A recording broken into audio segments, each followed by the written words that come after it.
tech censorship spurring fear among small business owners. Parlor began as a Nevada-based startup employing fewer than 50 people. My next guest says they are definitely not alone as small business owners feel the wrath of big tech censorship. Joining me right now is the Marks Group president and small business columnist for The Hill, Gene Marks. Gene, it's great to have you this morning, and it's a really important angle that we're talking about. You lay out several examples of other small businesses who've run afoul of big tech rules only to find themselves struggling to hold on to their business. Tell us about it. Sure. So, Maria, I mean, the whole controversy about Parlor and Amazon is actually a pretty simple, issue. I mean, Amazon Web Services really did nothing wrong. You might have the opinion that they're limiting free speech, and I know John Matz, who's the CEO of Parlor, also feels the same way. But right now, while big tech controls what they control, that's Amazon, that's Google, that's Microsoft, Facebook, Twitter. They can write the rules. They're not regulated right now. So the fact of the matter is that Parlor violated the terms and conditions of Amazon Web Services, and they got thrown off the platform. And I think that's a big warning to small businesses, because there are many small businesses out there that do kind of run afoul of some of those terms and conditions, not only just on Amazon, but Facebook. But Gene, and they're risking their businesses. How did they violate? How did they violate any practices when, in fact, there was hate speech all over social media? I mean, Twitter is like the sewer of hate speech. You go on Twitter, it's all hate and getting attacked by people who don't agree with you. But that's the issue, Maria. I can't really argue or defend how some of these companies are implementing their terms and conditions. But the bottom line is, when it comes to free speech, they're the ones that can determine that. And the reason why is because it's their servers, it's their technology, it's their hardware, it's their software. So if you want to play on their platforms, you've got to abide by the rules, however inconsistently that they are administered.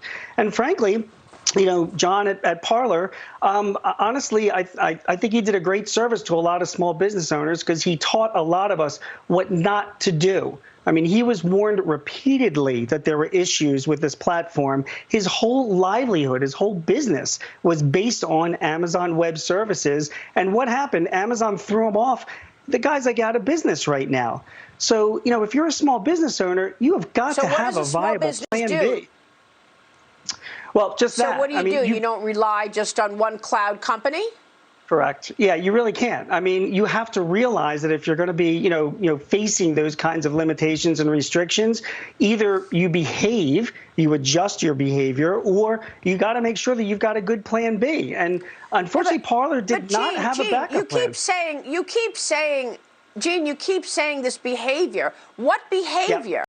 I mean, what did they do that was so bad? You're talking about a platform where people were exchanging opinions. I mean, the issue here, in my view, for these social media companies is that they say that they are the bulletin board, that everybody can have their own opinion and throw it up on the bulletin board, but in fact they're not.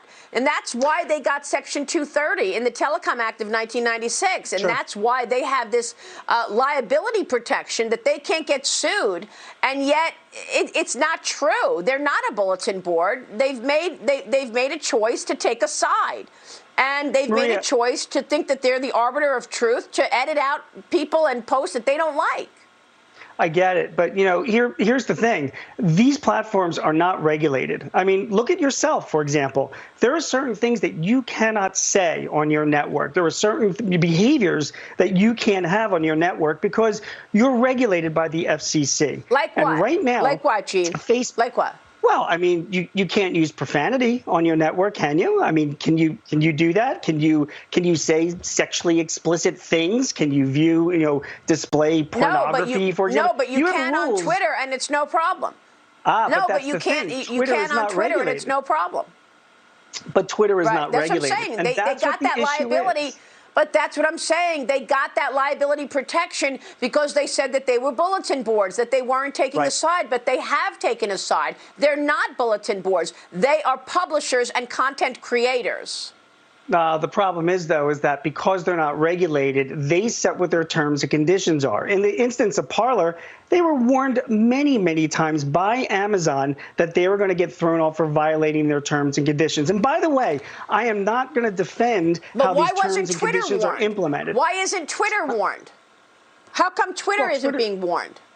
Because Twitter, again, it's a private company. So, I mean, I'll give you an example. I mean, if you are selling certain types of natural health products, if you're involved in, say, related to the pornography business, for example, you do get warned and thrown off of Twitter because that's a violation of their terms and conditions. Again, if you're a small business, Maria, you've got to play by the rules if you're going to be on these platforms until these platforms are regulated. Okay. And once they're regulated like you are, then there will be more fair play. Thank you so much, Gene Marks.